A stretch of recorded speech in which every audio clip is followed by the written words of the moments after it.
Hello everyone, my name is Bharat Tyagi, Faculty of Physics, PP Swani Center for Excellence. Okay अभी हमने photo electric effect complete कर लिया है. अब इसमें एक टॉपिक सिंगल बचा हुआ है और कुछ थियोरेटिकल टॉपिक्स हैं. कुछ नए नहीं है, बस जो थियरी है उसको मैं यहाँ पे समराइज़ कर रहा हूँ.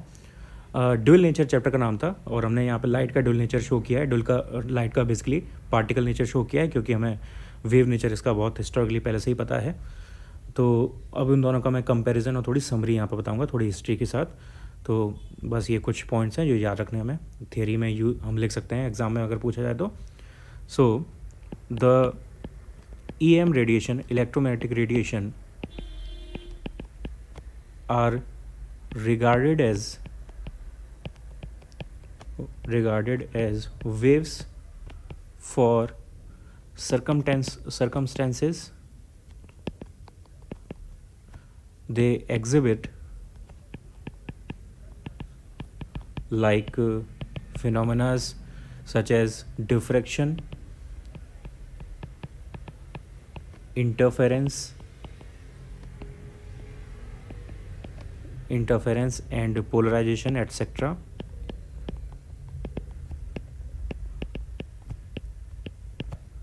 ये जो फिनोमेना है लाइट के, ये इसका वेव नेचर शो करते हैं. Also for some other circumstances like photoelectric effect,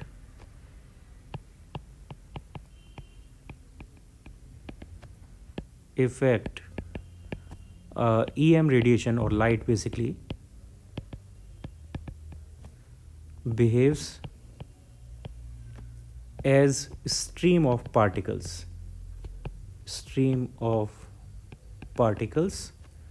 called photons.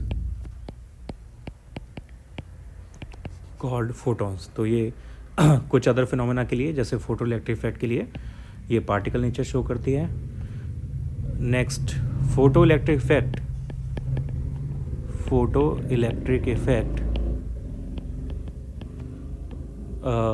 was explained by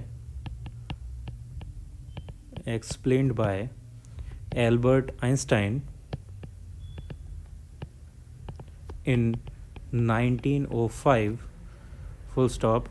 And wave nature of light was demonstrated by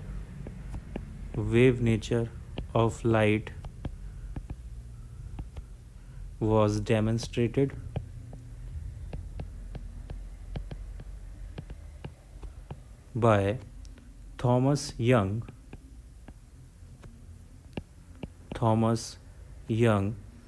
who observed interference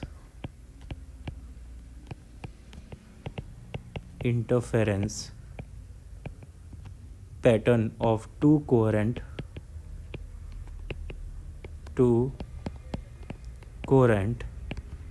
light sources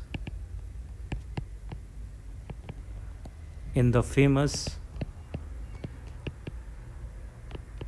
Young's double slit experiment.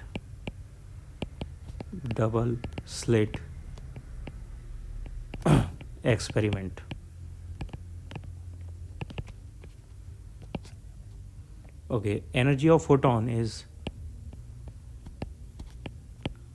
as we know, E is equals to h nu or hc by lambda, where c is the speed of light in vacuum and h is Planck's constant with values 6.6 into 10 to the power minus 34 joule second and c equals to 3 into 10 to the power 8 metre पर second. कई बार हमें energy electron volt में directly निकालने को पूछी जाती है, तो उसके लिए ये एक शॉर्ट ट्रिक याद रखनी है, बहुत बेनिफिशियल है, काफ़ी ये आपकी कैलकुलेशन बचाएगी. इट इज़ जब भी एनर्जी इलेक्ट्रॉन वोल्ट में निकालनी हो फोटोन के लिए तो 12375 डिवाइडेड बाय लैम्डा इस वेवलेंथ इन एंगस्ट्रॉम, ये फॉर्मूला यूज़ करना है इलेक्ट्रॉन वोल्ट्स के लिए. Okay, next the propagation of wave EM radiation is governed by wave properties. Propagation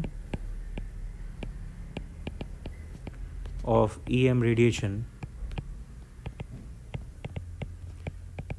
is governed by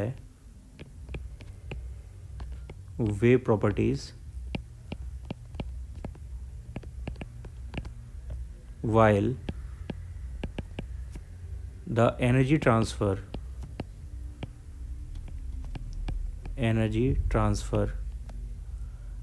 to matter is explained by particle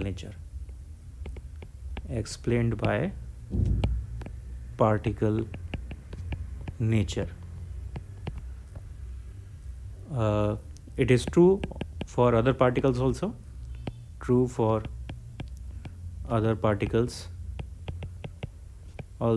Like electrons and so on.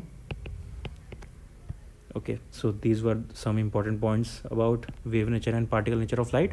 Summary है, पूछी जा सकती है theory में लिखने के लिए, तो यहाँ पे मैंने एक्सप्लेन कर दिया है. अब लास्ट टॉपिक इस चैप्टर का, important last topic, it is D Broglie wavelength.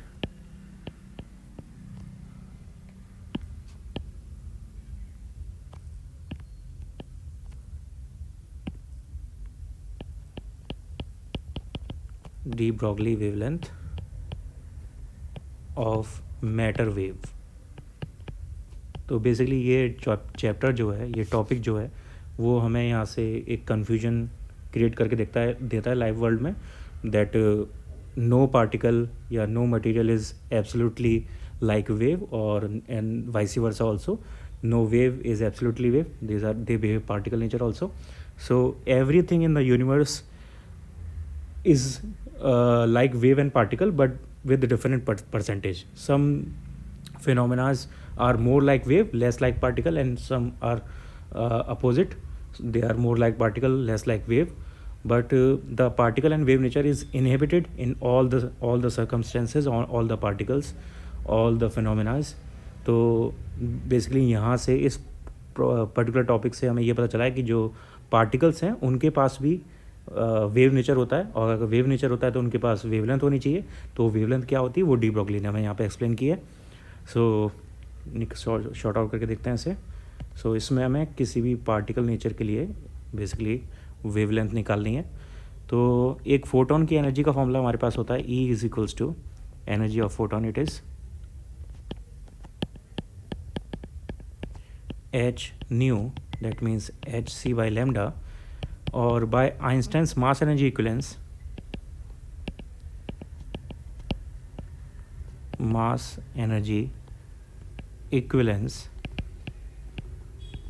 E is also equals to mc square. इन दोनों को हम कंपेयर कर सकते हैं. क्यों कंपेयर कर सकते हैं? Because Einstein's mass energy equivalence, यानी ये फॉर्मूला में ये बताता है कि mass is energy in different form, and we also know that wave and particles are basically different forms of energy. So wave is energy, mass is energy, so we can compare the energy of both of them. इनको compare करते हैं, दोनों को equal कर देते हैं. M C square equals to हो जाएगा यहाँ से H C by lambda, hence we will get lambda equals to H upon M C, यानी H upon P.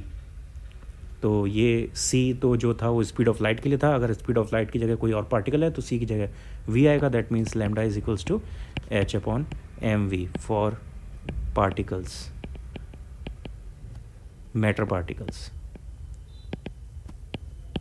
H upon mv, that means h upon p, and we also know that एक energy का momentum के साथ relation होता है, it is √2km. अगर potential energy zero तो सारी एनर्जी काइनेटिक एनर्जी के फॉर्म में होगी, तो हम उसको सिमिलर ले सकते हैं यहाँ पे एनर्जी और काइनेटिक एनर्जी को.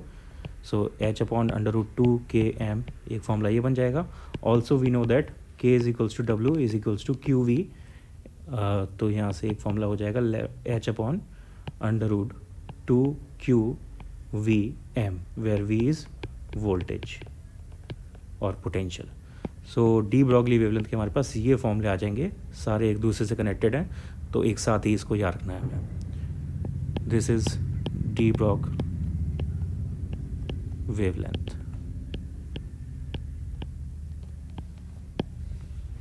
ओके, सो ये हमारे पास फॉर्मूला आ गया. अब इसको हम मोस्ट कॉमनली जो यूज़ करते हैं वो इलेक्ट्रॉन्स के लिए यूज़ करते हैं. तो अगर इलेक्ट्रॉन के लिए लगाएंगे इसे, तो for electrons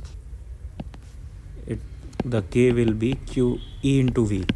q will be equals to e, mass will be mass of electron. तो यहाँ से अगर हम वेवलेंथ निकालें, डी ब्रॉगली वेवलेंथ निकालें in angstrom for electron, so it will be √150 upon v और 12.27 something upon √v, where v is voltage. ये electron के लिए डायरेक्ट फॉर्मूला हो जाएगा एंगस्ट्रॉम में, ऑफ कोर्स. तो ये फॉर्मूला भी इंपॉर्टेंट है, इसको याद ज़रूर रखना है. कई क्वेश्चन इससे डायरेक्टली बहुत इजीली सॉल्व हो जाएंगे, तो हमें मेहनत नहीं करनी पड़ेगी पूरी कैलकुलेशन करने में.